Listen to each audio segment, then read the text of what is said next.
Is this like the beginning of super teams in the NHL? I mean, look what we saw went down with Brady Tkachuk. That to me, all that still kind of rubs me the wrong way how that went down. But is that what we're starting to see, Pierre? Yeah, because general managers for the longest time were getting cleaned out by the agents. They were giving out no move and no trade clauses like it was free candy. Can't do that.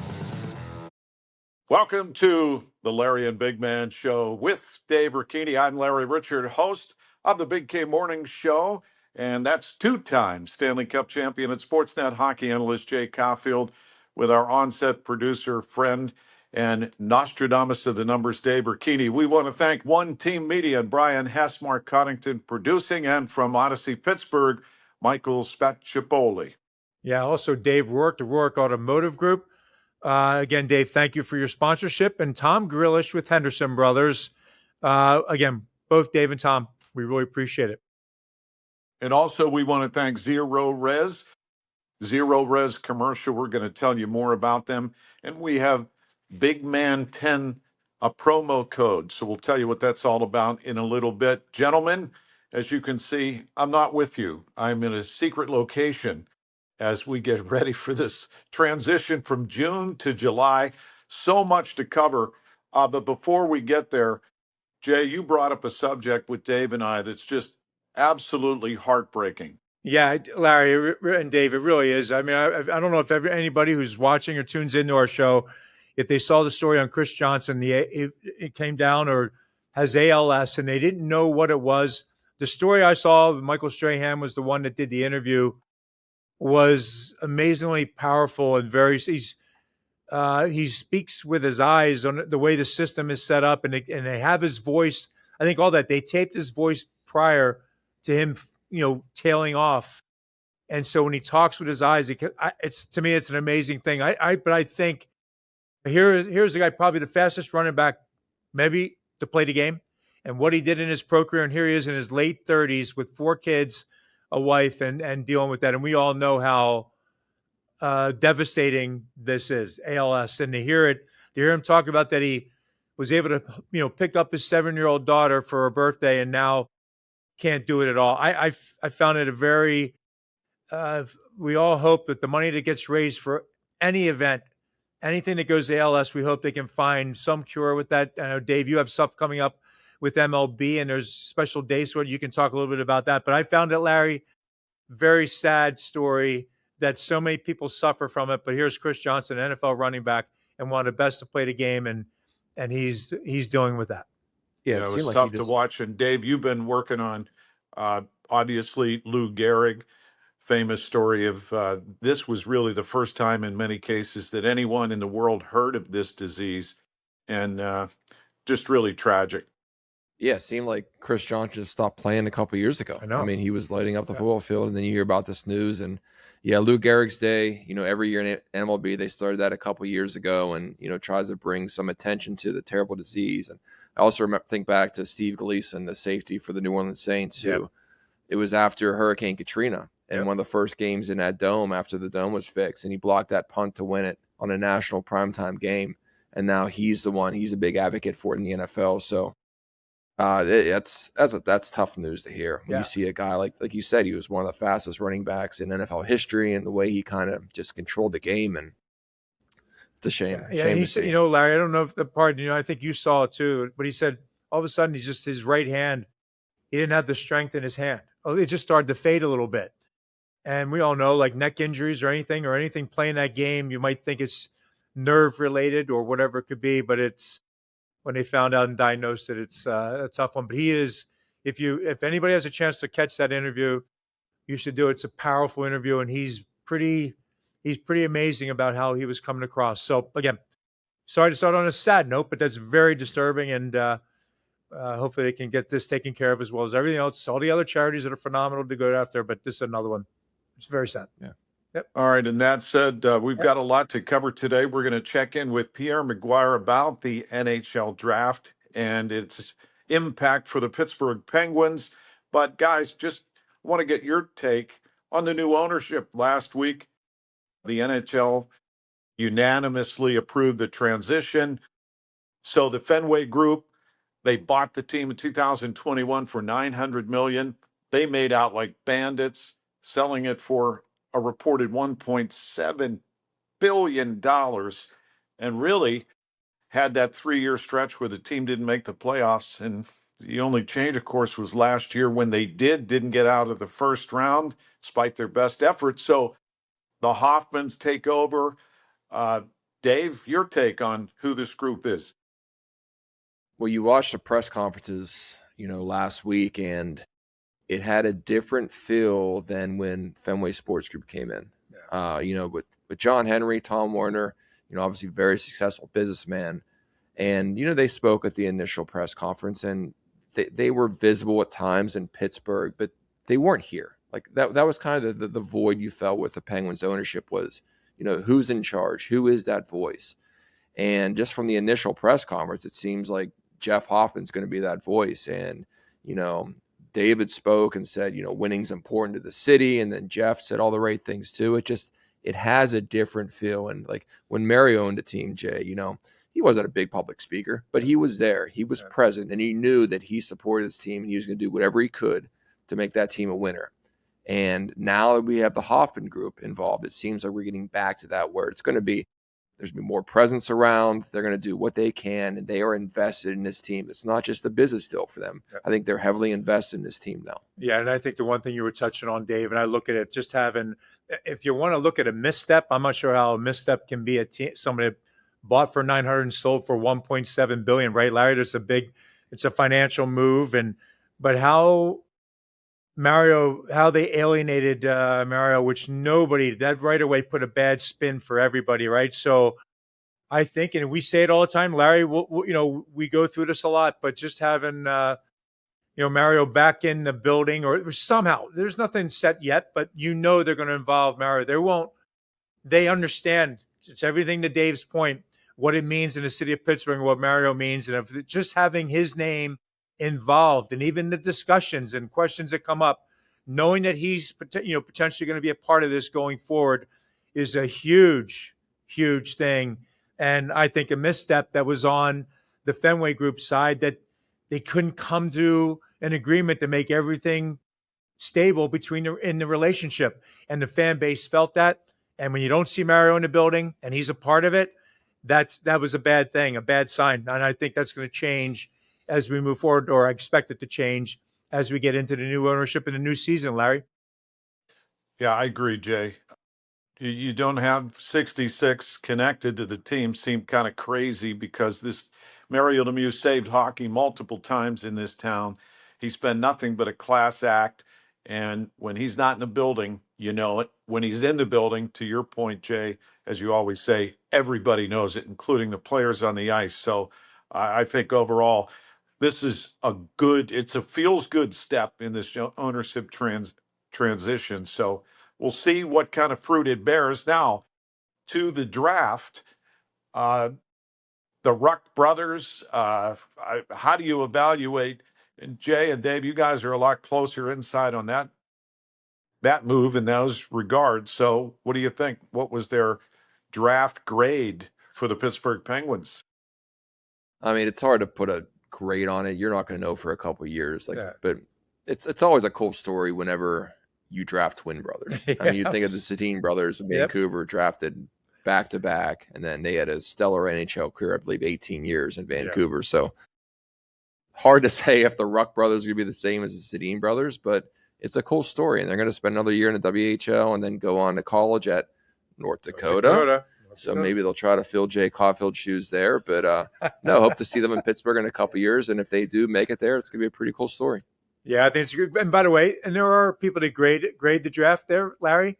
And I agree with Dave. It's going to take years to find out how this all plays itself out. But the fact of the matter is, they were great. I think nationally they gave them like an A+ or an A+ grade, which is a good thing. You don't want to see yourself be lower than that because some teams were. I think it's only Kyle Dubas has his plan. He's staying with it, and I think what kind of probably made him stray, or I don't want to say stray because we're not really sure exactly how that breaks down. But they were trying to build with youth, getting faster, younger, quicker. Quick legs, all that goes with that. And you look at last season, and it kind of, boys, you make a left or right turn, what you're going to do? Well, they made a run. They made it in the playoffs, and they go. And I think that probably slowed down what they're initially doing, but now they're back at it. Ronnie Francis coming in here, very close with Kyle Dubas. I think you're bringing in all these guys, hockey minds to make this move. But I think they all know they've got to start to bring in the youth, and whether guys that have been drafted right away find a fit, but they're looking for something, and we're getting into free agency or coming up in July. That's going to be a telltale sign as we move forward, boys. And like you said, Pierre, we'll get deeper in it with Pierre, but I do think Kyle Dubas is the right person for this job, and they're making this moves. They made the playoffs last year, and I think it's all going to be positives as we move forward. And I think that the ownership group coming in makes everybody feel just that. And Larry, one non-Penguins draft note too. 7th round pick by the San Jose Sharks, Alexander Karmenov, 7 feet 1 inch, 280 pounds. He is the tallest draftee in NHL history. If he makes the league, he would surpass. There's a group of 3, but Zdeno Chara is the most famous one at 6'9". So, and by the way, he's scheduled to play collegiately at Penn State in 2027. He would be the tallest player on the basketball team at Penn State. So think about that. 7'1" defenseman coming your way. Oh my gosh, that's hilarious. Yep. And D. Rizzo, our friend who's with CAA from Greenfield, friends with Mike McCarthy. He's been, side by side with Sidney Crosby. Very excited. They represent a number 1 pick out of Penn State. How about that, David? Yeah. Excited to see what McKenna can do in Toronto. Obviously, there's going to be a lot of fanfare up there playing north of the border. But I mean, you kind of knew he was the expected number 1 pick that was going to be who's going to win McKenna sweepstakes. And he didn't have the best of years at Penn State, but he's still the talent's there, and excited to see what he does in his rookie year up there.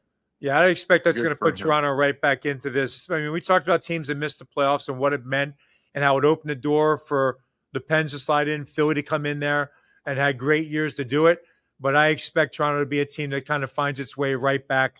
New staff, everything that goes with that. I think that signing, they tried to make it like there was a battle between 2 players, and here you are. It was never going to be any different. And there you go, Penn State again. Dave's thrilled. And David, this might be, I know we don't know what the big man blitz is about coming up, but this could be a side blitz while we're on NHL news and notes. Jay's a big fan of Babcock going to Edmonton. I said that could be. Listen, I don't know Mike Babcock. I haven't been coached by him. I don't know, but the stories you hear, and guys keep getting around.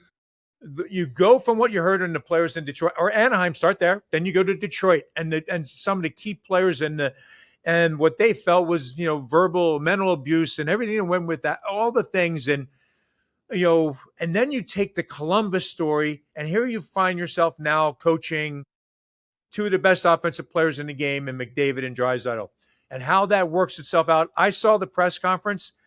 I don't know. Again, I do feel this is going to be a real interesting move as you go forward. And I do believe Edmonton needs a kick in the ass, whatever phrase you want. When you look at a team that's built the way they are, or the top 2 offensive talents in the league, and you don't make the play, you don't bring home the Stanley Cup, and the years are getting by. So they need something. I'm not sure that's the right guy from all the stories that we hear. Mike Commodore's one, played in North Dakota, but played under Babcock, and he's very boisterous, very loud about the hiring, and so are a lot of other ex-players. So we'll find out, boys. That could have been like a little mini big man blitz. I agree, Larry, but that's not the one. What is? Well, we'll get to that in just a moment. What about your concerns of super teams in the NHL? I know we're going to get some more details in Pierre McGuire's take about, the mismatch of the states, and something as simple it might be to the fans as taxes, but it could mean millions to players, and it could create an imbalance. And they felt that's been happening with Florida already, winning the Cups. You got Florida, you got Nevada, you've got Tennessee, right? There's states, right there, no state income tax. So what that means, the guy's making $8 to $15 million a year. It's a big number over the life of the contract. So for me, I do think it's a little bit of I'm looking forward to hearing Pierre's take on it. But for me, the movement of players just going there, wanting to be traded, no trade clauses. That my take on it's going to be tough. I mean, I think it's leaning that way, and taxes is a big part of it.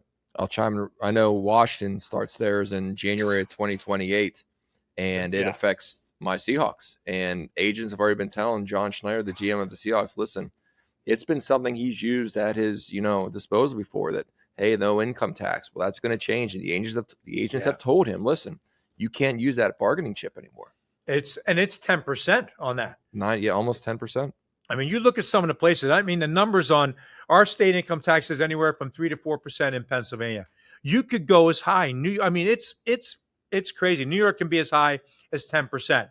In Seattle, I think that's really going to be. I mean, to me, I think we've talked about so many things like that, Larry and Dave. And I think the Super Bowl one more time is in California, right? The amusement tax that they put on them. I mean, if you heard, I think Sam Darnold, whatever they made, gave almost right back in taxes, because we started getting taxed when you play a game in a city and you spend any time there and you're talking sports or going through practices, they hit you for every day you're there. Not a good thing. And then I think what's happening right now at Seattle, it's going to take a major chunk out of what players, or you're not going to get the player to want to go sign there, as we know how that can play itself out. And why should you? I mean, that's why I think that the bailing from Canadian citizens, it's always been this way. But why should I go up to Canada and pay like 47 to 54%? That's what they pay up there. So look, it's interesting topics, and it's been going on a long time. Even when I played, playing in Canada, different tax rate, but here you are, and it's coming to a head right now in the NHL, and they're going to be, I'm sure, look at it, or you got to make adjustments. That's what it'll be like. That's already two big man blitzes already. That's two. That's two. Jay would be cheating, Dave. You know why? Because he has a wife who's a CPA and a very distinguished corporate attorney. So she can handle all the paperwork. You have to figure out what city you're in, where you're playing, where the tax is coming from. What do I got to pay at the end of the year? That alone. Right. That's right, Larry. Because how else did you think how else would I know these tax rates right now, Larry? I'm really impressed. At least you told me. I was really impressed. Then it dawned on me, wait a minute. Yeah, I know. He's using his cheat code at home. I absolutely was. And when it comes to dollars and cents, boys want to kind of avoid that, right? You want to avoid that if you can. And why? You work hard. Your career is only so long, and they want to hit you with more money and more tax on a big bill. And I do think that you mentioned, Dave, the Seattle thing in 2028. It's going to be interesting to see how it plays itself out. So thanks, Larry. I'll make sure. Tip of the helmet to Alicia for her background work. That was very impressive, Jay. Thanks, that said, while you're pumped up, it's time for the big man blitz. Okay, I'll give you my big man blitz is dealing with the PGA Tour, right? And it's not it's Rory McIlroy, right? So you have these signature events, and we're going to get into what we just watched over the weekend in the Monday, which was a great theater, really, in Connecticut, right? So they had the Travelers Championship there, and it's a signature event, and Rory McIlroy backs out of it. Like, I don't get it. That's what they were fighting, but that's what they wanted. And he's already been out. I think it's the third one he's backed out of. So you have this group of people, you have the sponsorship, you have the numbers, and the number 2 player in the world isn't there. Now, if there's injury or anything personal, I'm not going to get in. That's not what I'm talking about. If you think you need a break, but these signature events are for the elite and the top players, and he wasn't part of it. And if he was part of it, how much better would this past weekend have been? I mean, it adds another piece to it. So there you go. That's my one. You have these signature events, 72 players, I believe, Dave, right? 72? And then number 2 in the world doesn't show up. That's my problem. You agree, Larry? Yeah, 100%. Professional golf right now with the changes is kind of in a big flux, and what the future looks like is a big question. The tour changes, what's going to happen to LIV, all these players that, as you talked about in the last couple of weeks, some major changes in the world of professional golf. Oh, yeah, and it starts in 2028, Dave, right? Right. Yeah. So you can go. Dave can mention the 2 series that they're developing. You're right, Larry. Yeah, we talked briefly about it last week, the 2 different tiers, and now they have names. The Championship Series, which is going to be your main tier, and then the Challenger Series. Now, there were some new things that I saw in the press release that were a little bit different. So it's basically what we thought, 90 players, that are going to be in the Championship Series each year, and then you have guys from the Challenger Series that can move up and down after the year. But one couple things I noticed, the Challenger Series, if you win multiple events within the same year, you have the chance you can move up to the Championship Series, which is pretty cool. Yep. And then another part of it too was they're having a series called the Last Chance Series in the fall, so players that might be relegated from the Championship Series down to the Challenger Series, or guys who are in a Challenger Series all year can kind of play their way up to it. So that's kind of neat. You can still win a major and move up to the Championship Series, but to be a lot of money, it's at least $20 million in purse for the Championship Series. Mm-hmm. The other ones are going to be $4 million in purse for the Challenger Series. There will be some weekends where the Challenger Series is the only tournament going, so there'll be some more eyeballs on it. But it's going to be interesting to see how that plays out, because to your point, then if they only have these 25 signature events, can a Rory McIlroy take a weekend off? Because if these sponsorships, if these companies will be ponying up the money, they want the best players playing. Yeah. So are they willing to do that if they think that, okay, a Scotty Scheffler or a Rory or a Victor Hoffman is not going to show up this weekend? Yeah, and Larry, to Dave's point, I totally agree. That's what I meant. Scotty Scheffler, number 1 in the world, is there. Rory McIlroy, like you said, the sponsorship money's big, and you don't have the number 2 player in the world there. I don't get that. And I think the other thing that Dave mentioned, it's funny when they talk about relegated, because they're basically doing what Liv did, right? They don't want to say it, but it's what Liv Golf did. You could get relegated. You could do all this. It's all the same things, even though they don't say it. The PGA Tour, even though this is a whole different direction now, which I do like it. I do like the play in at the end of the year and what can go on with that. I also like that it could be match play, for the playoffs at the end. Not like when we had, which everybody, when you watch the FedEx Cup playoffs, you're going, you're starting 10 shots up or whatever it is. Nobody really, and it was a big win, a big money. Yeah. I do think this sounds like it's going to be so much better. We won't see it till 2028. I do think it's there. I think it's going to be something that we'll enjoy. But I do think then what Dave just said, Larry, if you're a big time player and you're in that top, you're playing those events, barring injury, barring stuff like that. So I don't think it's going to be I need a week's rest. I don't think that's going to fly. And people didn't like it when they did it. They skipped, even in the FedEx Cup playoffs, guys skipped some weeks. Nobody understood that format at all. It was changing. Right. That's not a good thing. You need to understand what it is.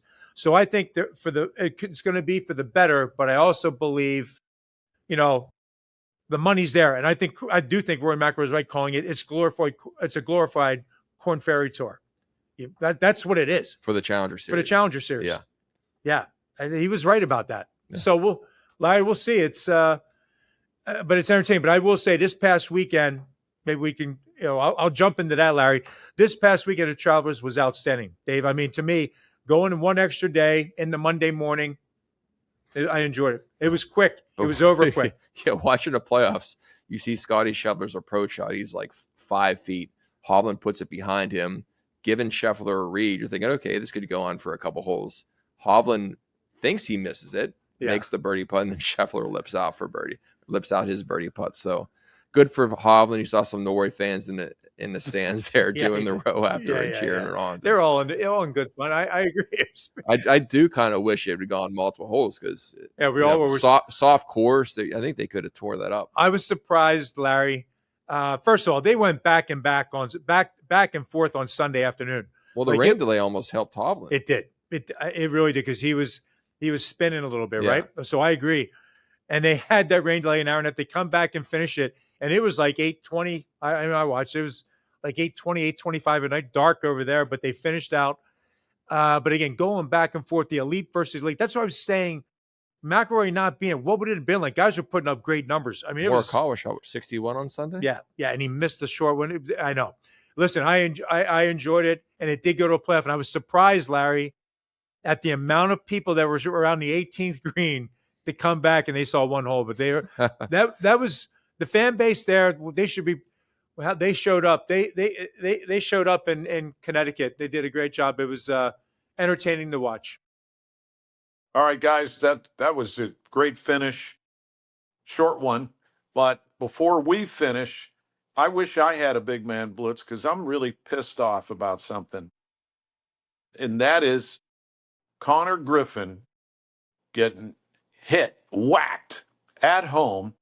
And what happened? What was the end result? Here he is back from injury. He hits a home run at his first at bat back in the majors, and then he gets hit by a pitch. What was it? 92 mile an hour pitch in the hip. I thought that was total BS. And what happened? Nothing. Nothing. No Yeah. retaliation Guys? from the Pirates. The pitcher actually gave a tip to the cap to the crowd whenever he left, which is kind of Greg Brown and Go ahead, Bob Larry. Watt, I didn't mean to interrupt. they have as much experience as anybody in the game, as a broadcaster, as a former pitcher. And both of them said, I've never seen that before with the tip of the cap. That was total Bush League, and nothing happened. I wonder what Bob Walk had to say about the lack of response. That's what I'm the saying. thing. And I can go back to when I used to produce games. Oh, I thought you said he just never saw the tip, by the pitcher walking off. But yeah, the lack of response. I agree, Larry. That's right. Me, that is he that's never disturbing. saw a pitcher do that and walk off and give a tip.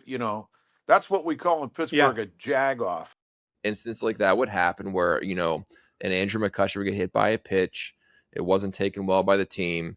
And if I'm producing the next game, in our meeting, we're talking about, okay, who may retaliate? Is the starting pitch? If A.J. Burnett was on the mound, guess what? He was hitting somebody. And that would be the conversation now before the game. Those are things we're looking at. So my guess is they were thinking the same thing. There's got to be retaliation the next day. And it never came. And that's how you win back your teammates. Especially if you're a struggling bullpen arm, which the Pirates bullpen is still struggling. If you go out there and you hit somebody, guess what? They're going to forget the last couple of bad outings you had. But I was with you, Larry. I was surprised there was no retaliation of the Pirates in that instance. I agree with that. But it's the same in the hockey world. Like, you mentioned Burnett. Nobody had to tell him to do it. Mm-hmm. So if you're in the role or the world of hockey and you're an enforcer role or whatever it is you pick up for your teammates, nobody needs to tell you. If they do need to tell you, you won't be there, is what the case. You have to do your job when you see something come up and you have to address it on your own. You don't need to be told. So for that not to happen, they didn't have his back. Yeah, not a good look for the Pirates when you're middling around 500 and talk about the bullpen and so on and so forth. So, yep, to me, that needed to be addressed. And Larry, that's a better blitz than mine today. Okay. No, I'm not. Yeah, it is. Congrats, Larry. I have been wanting to talk to you guys about that since it happened. And then, of course, the bullpen blows the game on Saturday. Fortunately, they eked out a win on Sunday, so they didn't get swept. But to be continued with the Pirates and Reds. And before we get ready for our Yinzer Dog of the Week, Pirates have been struggling. The bullpen again, not getting timely hits when they need it, when they get the good starting pitching. If I'm Paul Skenes, I'm wondering, what do I have to do to get a win with this baseball team? But yeah, and that was a question that you guys posed me last week with Paul Skenes is what's the difference? And I dug into the numbers a little bit, and some of the main differences, his arm angle is a little bit different this year. It's 26 degrees compared to 23 degrees. But I saw this one stat, and again, there's a lot of metrics out there, but the expected earned run average, which goes off, the batted ball velocity, different things, that takes place during the game. His expected earned run average this year is actually lower than it would have been last year. Yep. So he's getting some bad breaks. But the other thing, too, the fastball velocity is a tick down. It was 97 miles per hour in 2025. 98.2 in 2025 and is 97 this year. So a little bit down. But another thing I started to think about, too, and you've seen this across. You just saw Cal Raleigh struggling in Pittsburgh. He's hitting below 200. Tarek Skubal, the Cy Young winner in Detroit last year, he only made 10 starts. He's had injuries. He's struggling. Paul Skenes, what do they have in common? They all played in World Baseball Classic. I think that's something that you can't be looked over and you think, well, why did that hurt them? because they were getting ramped up. You have all spring training to get ramped up to the regular season, and you want to build until August, September, October. You want to be your strongest there. These guys were pitching in games that meant something to them in March. So they had to ramp up earlier. They had to get their arms and their bodies ready earlier. And I think you're seeing some of the consequences of that. And it's not just those three. You've seen it for multiple guys that played in the World Baseball Classic. So, yes, he hasn't been as bad as the numbers suggest. 8 straight starts without a loss. He's pitched better. He's deserved better. But I think the World Baseball Classic might have something to do with that. Yep, I agree with that. So I'll also say one thing, though. You're going through the league, and now guys have seen you already, right? Now you're coming back around. I'm going to say, look at the numbers that Dave's still giving us. They're still great, but I believe it can be that as well. A little mixed. Everybody's used to it. And again, I'll go back to hockey. It's like a guy who comes up in a league and you don't have film on him. You don't have tape on a fight or whatever it might be. And you're not, he's a lefty. You don't know he's lefty, whatever. Now everybody knows what the guy is. You go through the league one time, now you come back around. But the best, the elite, the best of the best, they're still going to come up. Those numbers can turn and completely around second half of the season and be what he wants. But I do think what you said, really good point about that. I think that has a part. And I also do believe teams have seen you. You're rolling through the league again now, year 2.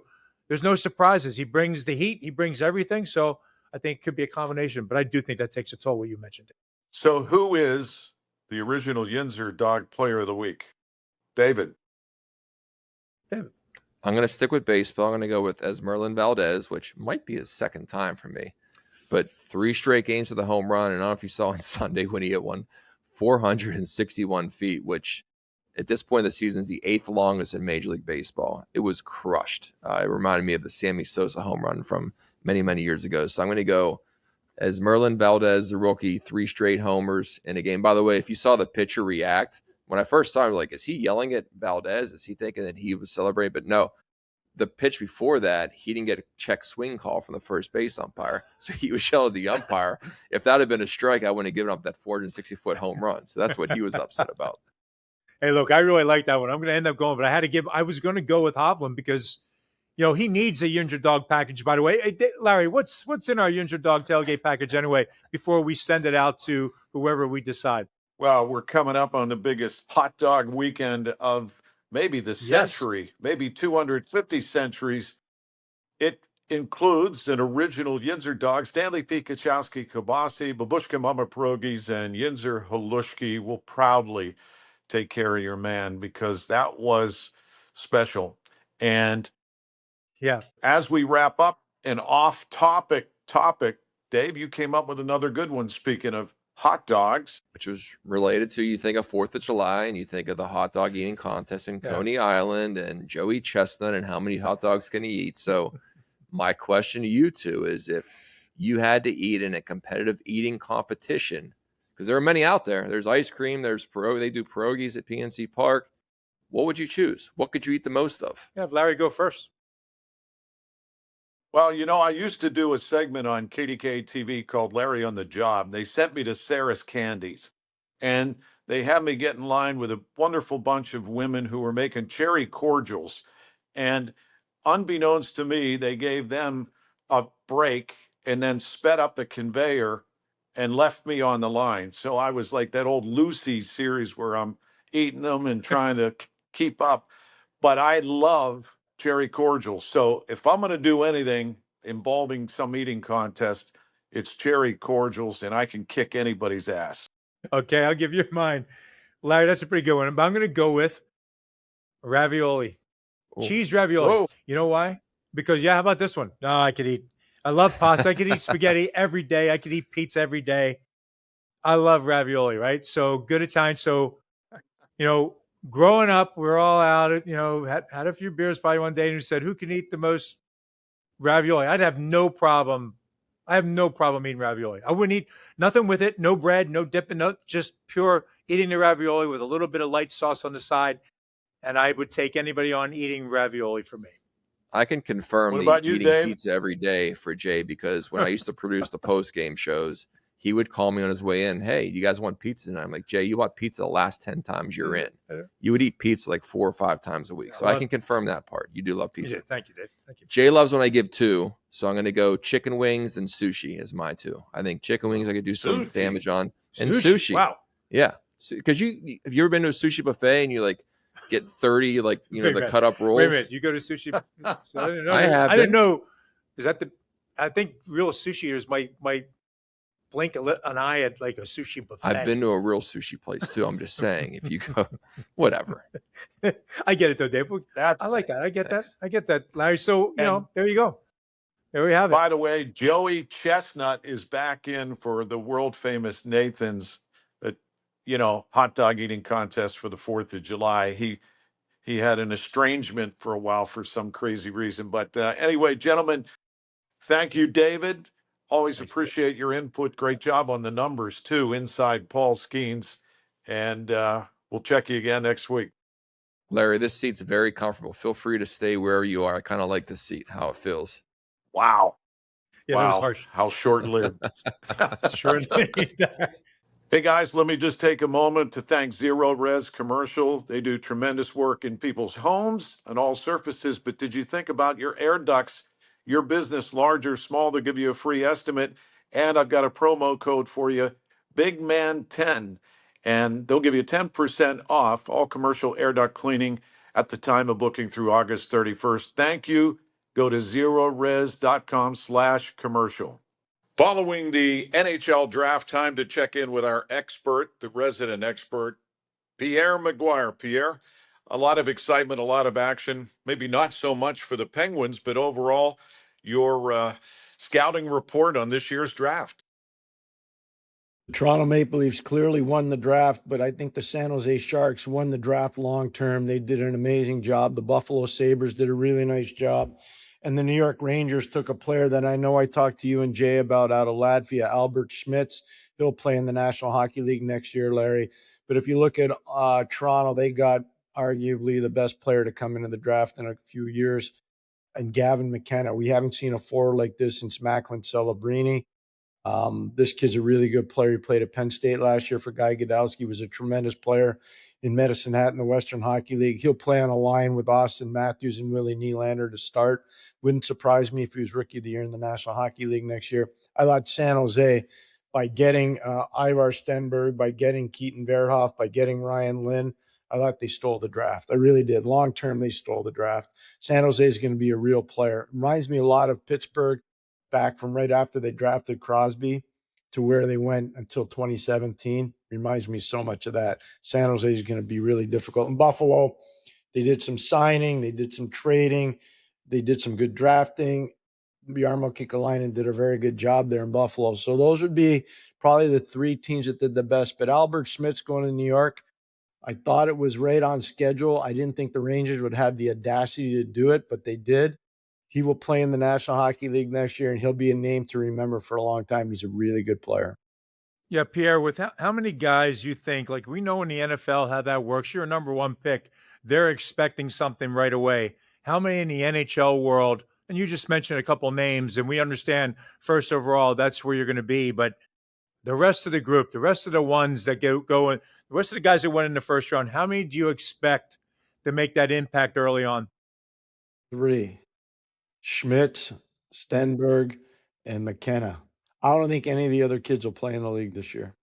Wow. So many are still on the college route too, or accepting they're going to go to school, but it is wild how that played. They're developed so differently, but still at 18 and to make a mark early, it's going to be very interesting. You don't see too many Ben Kindles like in 11th and where that's at, but it's kind of a wild stretch and how difficult it is to crack the NHL lineup.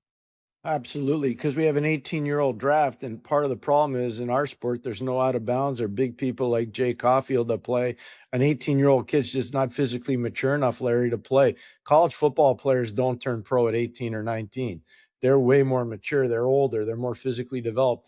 Here's the biggest thing. So the Ruck brothers, I'll use that as an example because I've watched them play. I talked to their coach, Willie Desjardins, the other day. I played pro hockey against Willie over in Europe. He was a tremendous player. Really good offensive player, so he knows offensive players. He coached Gavin McKenna last year. He coached the Ruck brothers last year and this year. And here's what I'll tell you, and it's really easy. The Ruck brothers are going to go back to Medicine Hat this year for another year. And then the next year, they're going to go play at North Dakota. So the Pittsburgh Penguin fans might see them in development camp, but they're not seeing them in a Pittsburgh Penguin sweater for at least 3 or 4 years. Wow. When you hear about the draft, the fans think, even though we know in the National Hockey League, there are a few exceptions, like a Sidney Crosby, doesn't happen very often. But what are the odds that they pick brothers 1 and 2, and then fans want to know who are these guys, but you're not actually going to see them, to your point, for a few seasons potentially. That's a long time to wait when people with the lineup the Penguins have are looking for help now before those guys are gone. They're going to get help through the trade market. They're going to get help through free agency, but they're not going to get it out of the draft, not this year. But here's the biggest thing. The greatest heist ever was the 1999 draft. Brian Burke found a way, because Vancouver eventually got to 2 and 3, to take Daniel and Henrik Sedin. They're the last time we've had twins that are like this, like the Rucks. So it was a pretty amazing job by Brian back then. Both those players became Hall of Fame players. I'm not saying the Rucks are going to be Hall of Famers, but I do think they'll play in the league. Liam is more of a scorer. Marcus is more of a playmaker. You'll see that Liam shot's elite. It's an elite shot. He just needs to get bigger, faster, and stronger. That will happen. Same thing with Marcus. His peripheral vision's good. He's a great playmaker. But the Sedins were like found money. They were playing against men when they were 16 and 17 years old. These kids are playing junior hockey, and it's a big difference, huge difference. When you bring up the Sedins, isn't it still amazing to me? Or it's amazing to me, Pierre. I don't know how you would feel, and Larry, the same, how their numbers, how they almost mirrored each other through their whole career. I find it astounding, really, that they were able to do that.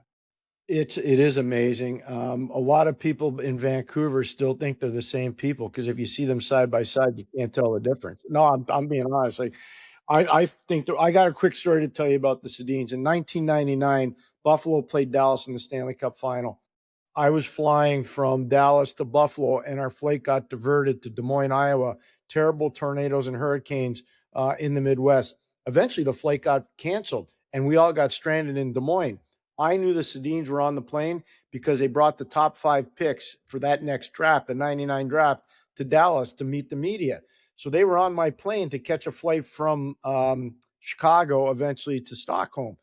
So I went up to them, I introduced myself. I said, fellas, I feel really bad to tell you this. You're not going to make your flight to Sweden tonight. I said, I work for an organization, NBC Sports. I'd be more than happy to get you a hotel room. It's going to be a long night. So he looked at me, he goes, what are you doing? I said, I'm going to sleep here. And he says, what are the rest of the people doing? I said, well, they're probably going to sleep in the airport too. He goes, good. That's good enough for us. We'll stay with everybody else. That's the kind of people the Sedins are. They're phenomenal people. Who is Hendrix Lapierre? Hendrix Lapierre is a really good skating two-way center iceman. I've known his game for a long time. He will help the Pittsburgh Penguins. It's to your point before, Larry. You got to find guys that can help the team get better. Hendrix Lapierre makes the team better. He was a tremendous player in the American Hockey League with Hershey. He was very good in the National Hockey League as a checker. I think there's more offense to be found in his game. Depends on the role they want to play him in. But he's a very good player. He's very smart. Jake Evans in Montreal would be a good example in terms of a comparable for NHL fans. Very good player. Pierre, if we look at after the draft, and we know July 1st right around the corner here for us, the Eastern Conference and what Washington has done a little bit again. Now, look at the moves through the draft, and that's a different situation. It's going to be more what happens in July.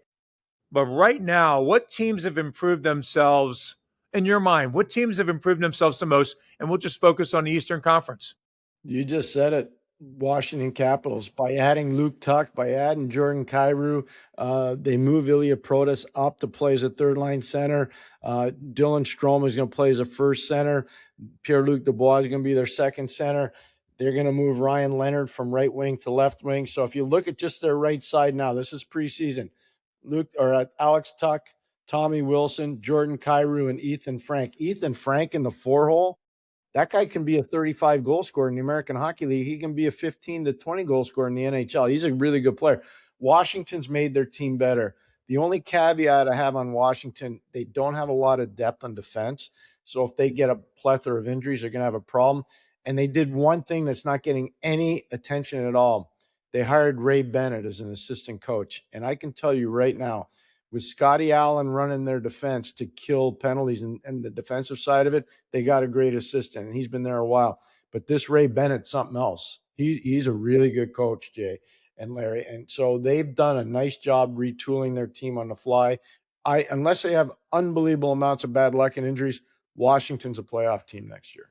Yep. All right. Yep. Pens GM Kyle Dubas was asked, obviously, about potential moves coming up, and he said there might not be a blockbuster. His quote was, "If we have to, we'll build brick by brick." That doesn't necessarily ignite the fan base that something special is going to happen. What are the possibilities for the Penguins? There are a lot, I think, Larry. One of the things that's really encouraging, and again, not a lot of people are talking about this, Mario Lemieux is back with the Pittsburgh Penguins. You know, it matters.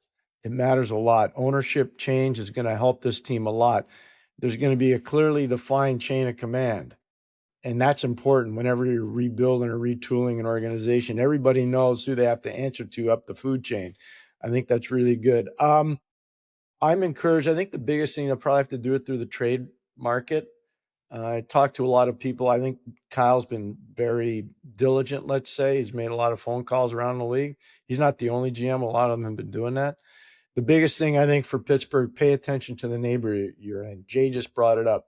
Washington's improved. The Rangers, I think, will be improved. I don't know how much, but they'll be improved.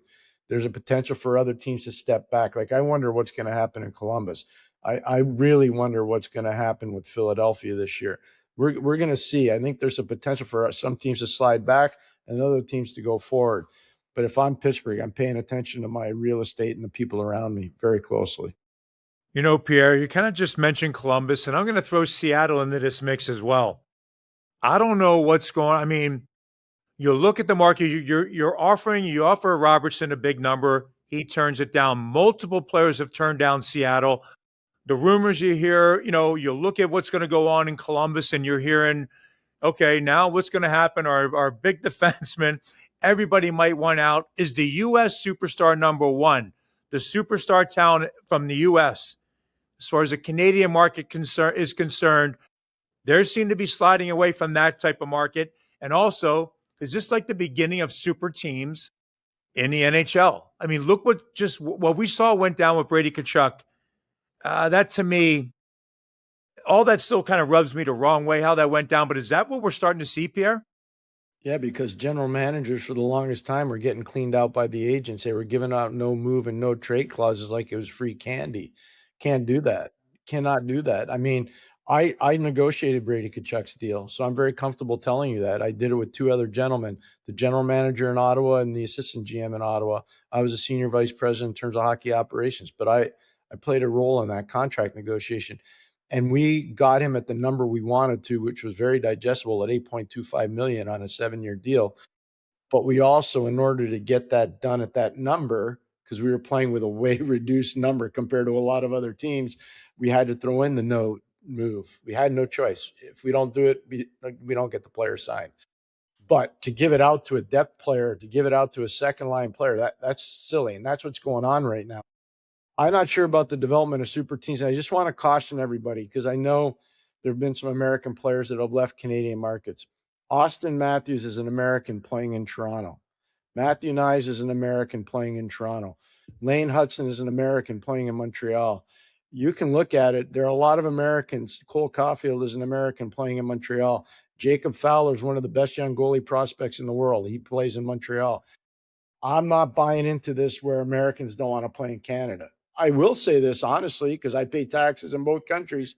The tax rates in Canada are way higher than they are in the United States. I'm not even going to pretend. That's a fact. That's reality.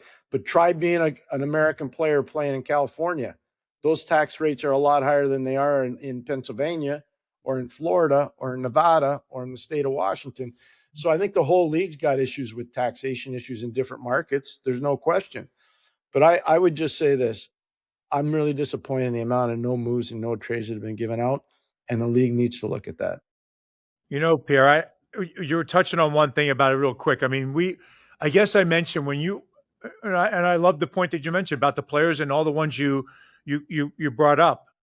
But the states of Florida, Nevada, Tennessee, right? We understand no state income tax and what that means over the life of a contract. But the state of Washington, they're going to institute zero tax. Millionaire tax. They're going to bring the millionaire tax in, right? But and I mentioned Seattle just a little bit ago. It almost seems a little bit like what's the identity in Seattle? Not that look, we're in the East. We care about the Eastern Conference more than anything else. But as far as the game is concerned, Seattle Kraken, it just seems to be a little bit of trouble for me with what's going on with the name players that turn that opportunity down. I will not debate that with you at all, because I've been saying that on my podcast in Canada for the last 2 years. What is the organizational identity of the Seattle Kraken? Because until they establish one, you will never get high-end players to want to go there. Look at how many coaches they flushed through the system in the first 5 years of their existence. It's amazing to think about. They've got work to do. Jason Botterill, the former assistant GM in Pittsburgh, the GM in Buffalo, and now taking over for Ronnie Francis out in Seattle. They got some hard questions to ask themselves. They really do. And that's an important market. It really is, because it kind of links San Jose, LA, and Anaheim and Vegas to Vancouver, Calgary, and Edmonton. It's kind of like the middle of the road there. And I know people in the East don't want to pay attention to it, but if you've traveled the West, like I've had the chance to, or Jay has, you got to have that one team that's kind of like attaching everybody, and Seattle's that group. And right now, they're not really a relevant team in the league, which is very sad, because it's a very good market. It should be a great hockey market. As opposed to playing in Florida where there's no state income tax. That's a big challenge. Pierre, I want to dial back. Jay has talked, and Dave Ricchini, Jay and I talked earlier about the new ownership. We knew this was coming. Mario returned to the building towards the end of the season. And as Jay says, everybody, players included, know when 66 is in the building. The Hoffman group, they seem very enthusiastic at this level. I know they have a team in Florida, the Everblades, but Mark Hoffman, the father, and then he has two sons.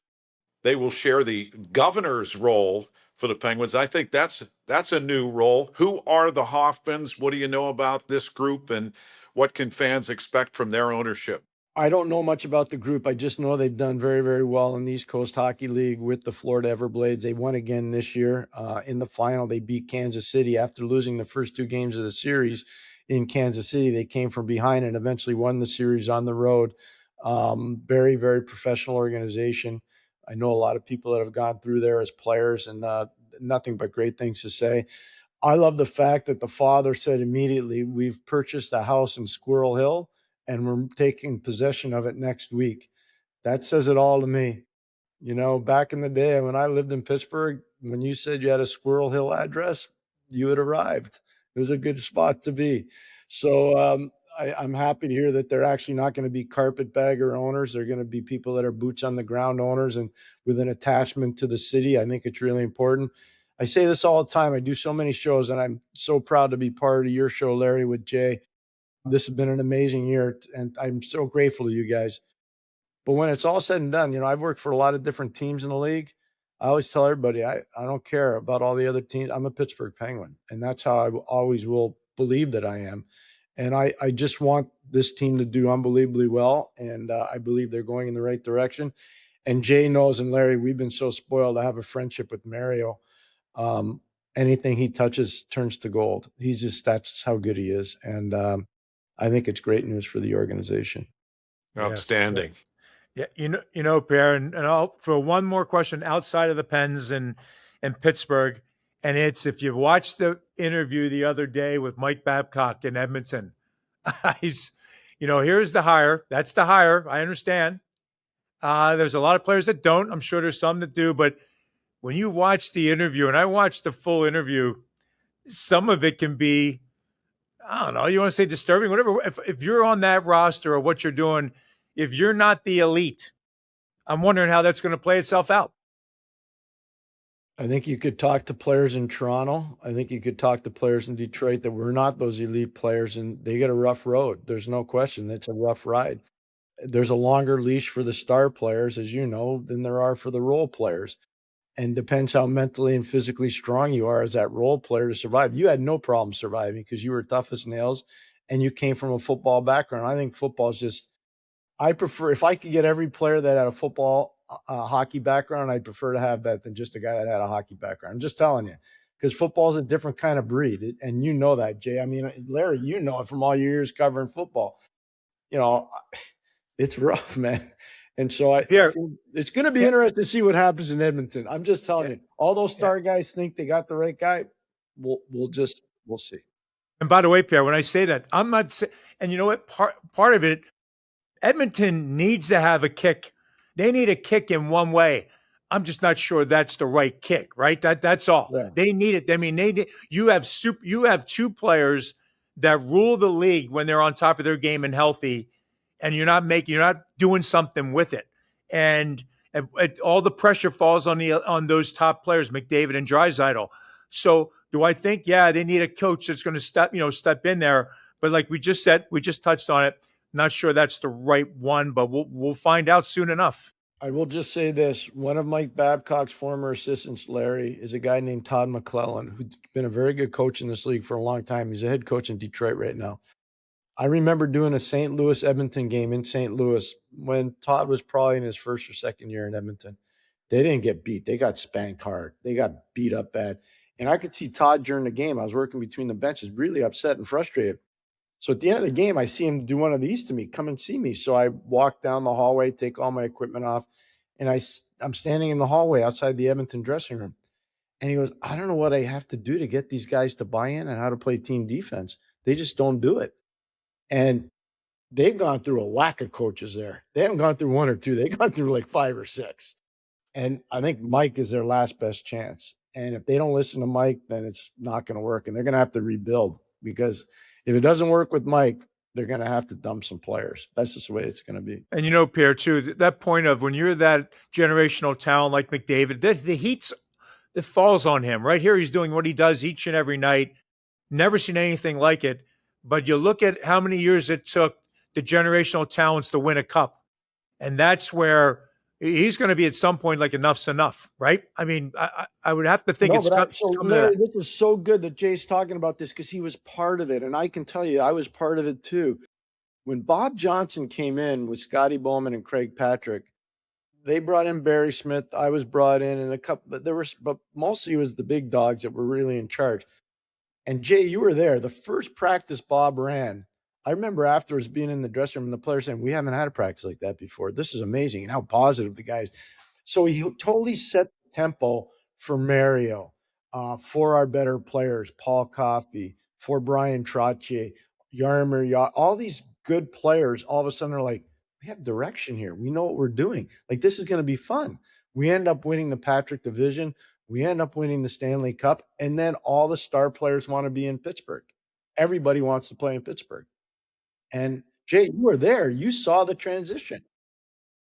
No, I know. No, it's you're right. I mean, Bob Johnson was as we've talked so many times, and such a unique the way he coached the game. But there was that respect that right, Pierre. I mean, you can be a hard ass, you can be a coach, but you just got to have the respect of the player. They don't have to like you, but you got to have the respect. Well, Bob Johnson had both, right? Everybody loved him when we were on the team, the guys who were there, and he had all the respect. So I think that's always key things for probably any coach in any sport, but earn the respect. And again, and I go back, it's they don't have to like you, but they got to respect you. And I think certainly Bob had all that whole package.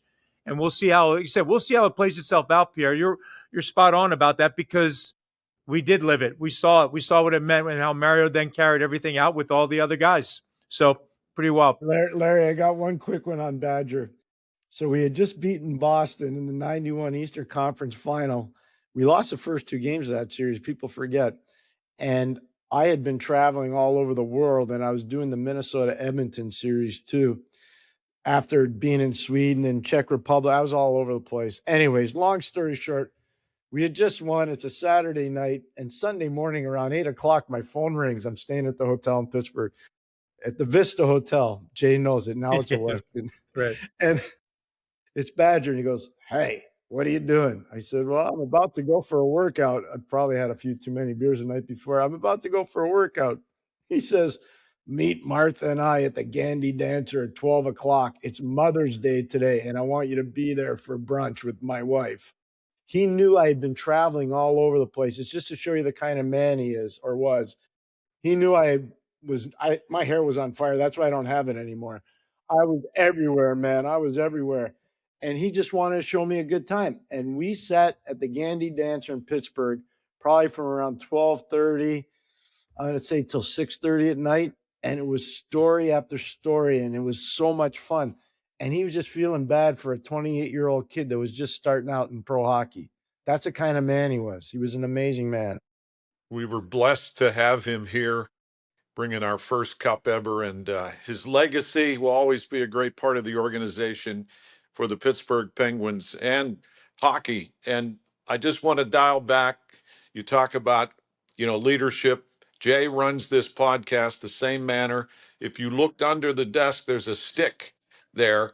And, Mark Connington and I, Brian Hess, Dave Ricchini, we all adhere to our leadership. Hey. So I can just say this, Larry, with a clear conscience. I witnessed Jay Caulfield with that stick that's probably under the desk and Shel Samuelson having a duel in practice before the Stanley Cup final.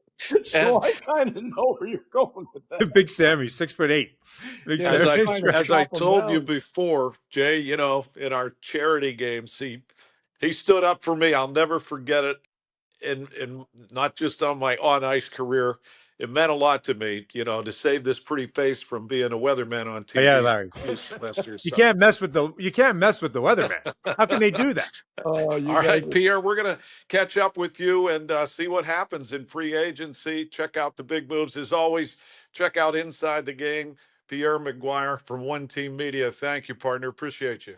Big man, always appreciate Pierre McGuire's input, and more to come. We'll see what happens in free agency. But we want to thank you. Follow us on social media, and we appreciate you doing that. It's growing, especially our YouTube page.